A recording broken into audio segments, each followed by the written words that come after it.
एक गांव में छोटू नाम का एक गरीब लड़का रहता था। छोटू अपनी माँ से हमेशा एक कैरम बोर्ड मांगता रहता था। माँ, मुझे एक कैरम दिला दो ना।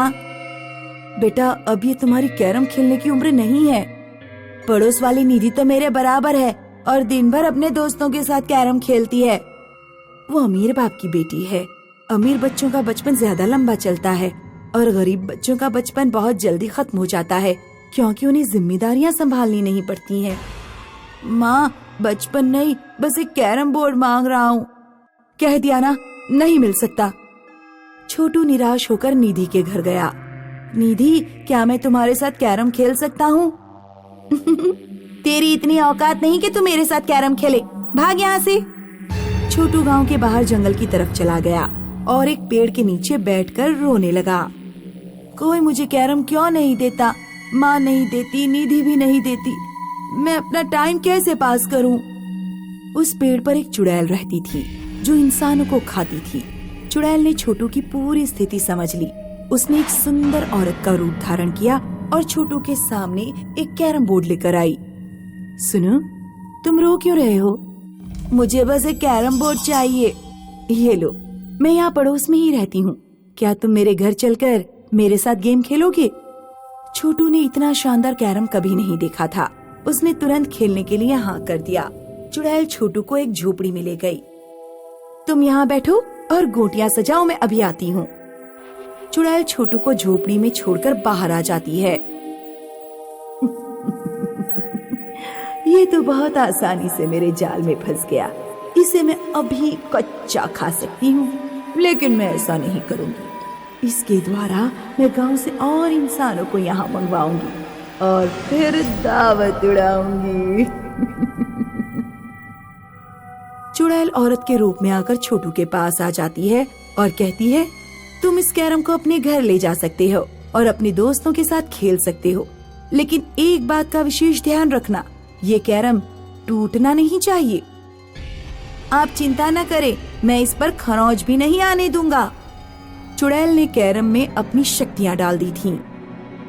अब जो भी इस कैरम में हारेगा वो मेरा गुलाम बन जाएगा और जंगल की तरफ चला आएगा। फिर मैं उसे नोच नोच कर खा जाऊंगी। छोटू जब कैरम लेकर गांव पहुंचता है तो गांव के सारे लोग उसका कैरम देखते रह जाते हैं। उन्होंने इतना अच्छा कैरम बोर्ड कभी नहीं देखा था। क्या मैं तुम्हारे साथ कैरम खेल सकती हूँ? मैंने तुमसे जो कहा उसके लिए मैं माफी चाहती हूँ। ठीक है, खेल सकती हो। निधि कैरम में गेम हार गई। हारने के बाद उसका व्यवहार अचानक से बदल गया। ना वो कुछ सुन रही थी और ना ही कुछ बोल रही थी। निधि, पिताजी तुम्हारे लिए मिठाई लेकर आए हैं, खाओगी क्या? निधि बिना कुछ जवाब दिए सीधे कमरे में चली जाती है। इसे क्या हो गया? निधि बिस्तर पर जाकर लेट गई। उसे एक सपना आया। आजा मेरी बच्ची, आजा मेरे पास जंगल में, मैं तेरा इंतजार कर रही हूँ। मेरे पेट में जाना ही अब तेरा धर्म है। निधि रात के 2 बजे अचानक बिस्तर से उठ गई और चल पड़ी। निधि का पैर गिलास से टकरा गया। गिलास की आवाज सुनकर निधि की माँ जाग गई। निधि कहाँ जा रही है इतनी रात में? निधि, निधि, क्या तुझे सुनाई नहीं दे रहा? निधि की माँ निधि का हाथ पकड़ लेती है। निधि ने गुस्से से लाल आंखों से अपनी माँ की तरफ देखा और अपनी माँ को उठाकर दीवार पर दे मारा। निधि की माँ निधि को आवाज देती रही, लेकिन उठ नहीं पाई और कुछ देर बाद बेहोश हो गई। सुबह निधि की माँ को होश आया तो वो पूरे घर में निधि को ढूंढने लगी। निधि, निधि तुम कहाँ हो? निधि। निधि की माँ छोटू के घर पहुँची। छोटू, क्या तुमने निधि को देखा? वो रात में जंगल की तरफ चली गई थी। मेरी एक ही बेटी है, उसे ढूंढने में मेरी मदद करो। रोइए मत आंटी, मैं आपकी मदद करूँगा। चलिए जंगल में चलकर उसे ढूंढते हैं। छोटू निधि की माँ के साथ जंगल में जाता है। उन लोगों को झोपड़ी से निधि के रोने की आवाज सुनाई दी। ये तो उन्हीं आंटी की झोपड़ी है जिन्होंने मुझे कैरम दिया था। छोटू ने छुपकर देखा। चुड़ैल ने निधि को एक खम्बे से बांध रखा था। निधि के माथे पर लंबा काला टीका था और गले में हड्डियों की माला।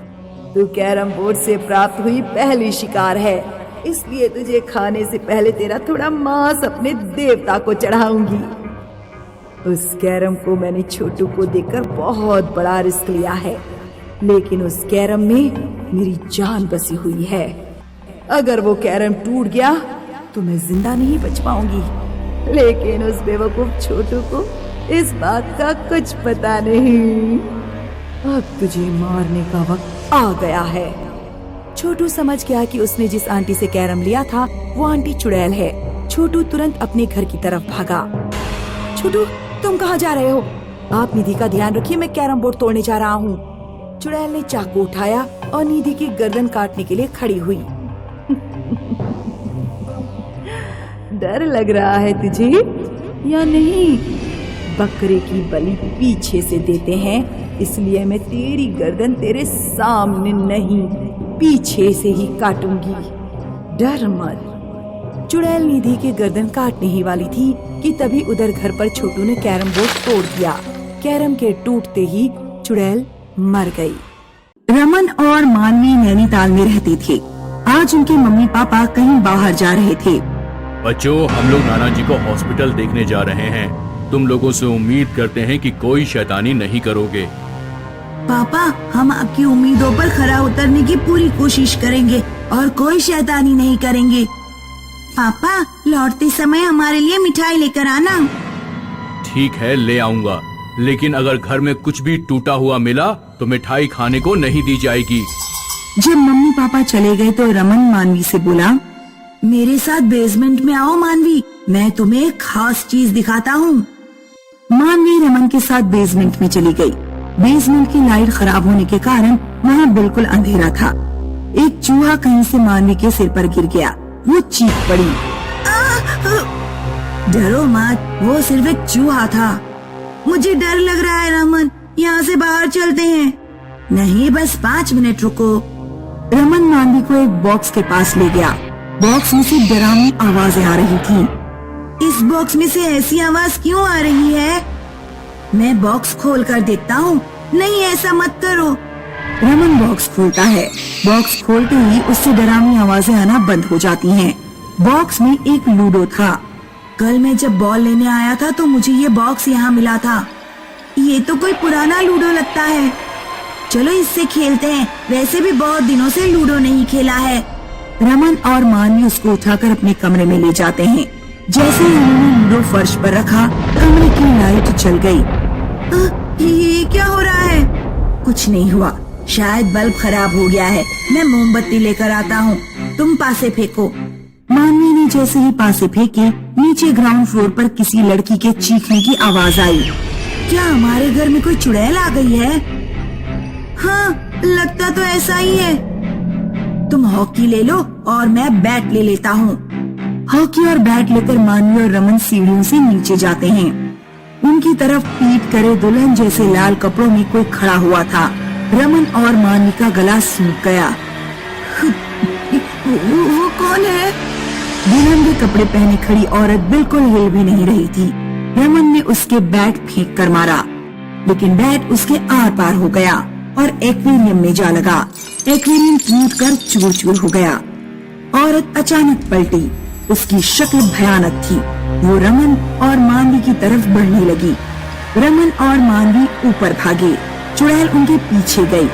रमन और मानवी अपने कमरे में घुस गए और दरवाजा बंद करने लगे, लेकिन चुड़ैल बाहर से दरवाजे पर जोर लगाने लगी। रमन और मानवी ने अपनी पूरी ताकत लगाई और दरवाजा बंद कर दिया। जब हमने लूडो बक्से से बाहर निकाला तभी ये परेशानियां शुरू हुई। मुझे ऐसा नहीं लगता, मैं अपनी चाल चलता हूँ। रमन ने पासा फेंका और अपनी गोटी आगे बढ़ाई। मानवी की नजर बेड पर पड़ गई। बेड पर चादर ओढ़े मुंह ढांककर कोई लेटा हुआ था। रमन, हमारे बेड पर कौन लेटा हुआ है? मम्मी पापा तो घर पर नहीं है, तो फिर ये कौन है? रमन डरते हुए बेड के पास जाता है और चादर खींच देता है। चादर के अंदर वही चुड़ैल थी। जब रमन और मानवी लूडो उठाकर अपने कमरे से बाहर भागते हैं, दोनों भागकर नीचे आ जाते हैं, लेकिन चुड़ैल ने उनका पीछा नहीं छोड़ा। चुड़ैल कभी एक जगह दिखाई देती तो कभी दूसरी जगह। रमन और मानवी कुछ न कुछ सामान चुड़ैल के ऊपर फेंक कर मार रहे थे, लेकिन हर चीज चुड़ैल के आर पार हो जाती और घर का कोई न कोई सामान टूट जाता। वो भूतनी है, इस तरह हम उसका कुछ नहीं बिगाड़ पाएंगे।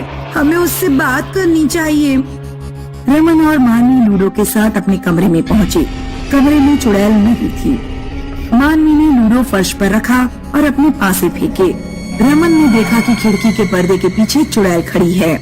तुम कौन हो? हमारा पीछा क्यों कर रही हो? उस लूडो में मेरी आत्मा कैद है। जब तक तुम लोग लूडो से खेलते रहोगे, मैं तुम्हारा पीछा नहीं छोड़ूंगी। तुम्हारी आत्मा इस लूडो में कैसे कैद हो गई? मैंने अपने घर वालों के खिलाफ जाकर एक लड़के से शादी की थी। शादी करने के बाद मैं और मेरे हस्बैंड यहाँ नैनीताल भाग आए। टाइम पास करने के लिए हम लोग लूडो खेला करते थे। एक दिन हमारे घर वालों ने हमें ढूंढ लिया और मार दिया। तब मेरी आत्मा इस लूडो में कैद हो गई। इस लूडो को गाड़ दो, वरना मैं तुम दोनों के पीछे भटकती रहूंगी। रमन और मानवी मिलकर एक गड्ढा खोदते हैं और उसमें लूडो को दफना देते हैं। कुछ देर बाद जब रमन और मानवी के मम्मी पापा आए तो उन्होंने देखा कि पूरे घर का सामान टूटा फूटा है। पापा मिठाई लेकर आए?